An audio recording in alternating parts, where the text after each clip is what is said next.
Sfortunatamente quello che è accaduto intanto è una cosa gravissima, inaudita, e sono cose che non si dovrebbero nemmeno pensare.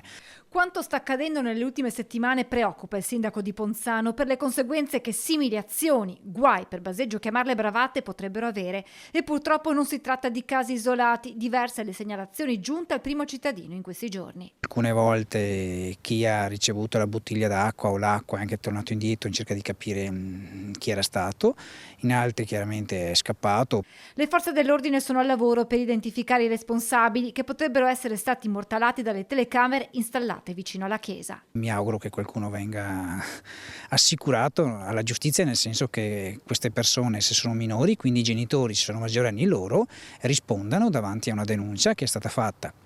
E noi recentemente, tra l'altro, abbiamo anche censito alcuni gruppi di ragazzi che frequentano in ore notturne i parchi, dove tra l'altro è anche divieto il bivacco.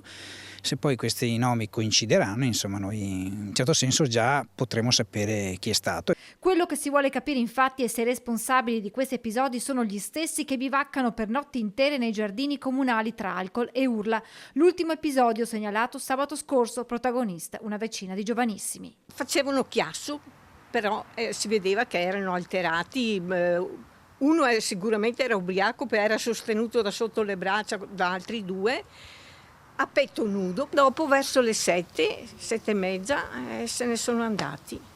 Hanno lasciato il disastro, una spazzatura a non finire. E sono probabilmente quelli che poi si macchiano di episodi così che secondo loro probabilmente sembreranno anche simpatici e comici, in realtà sono preoccupanti, perché questo ragazzo poteva capitare di perdere il controllo, di sbattere.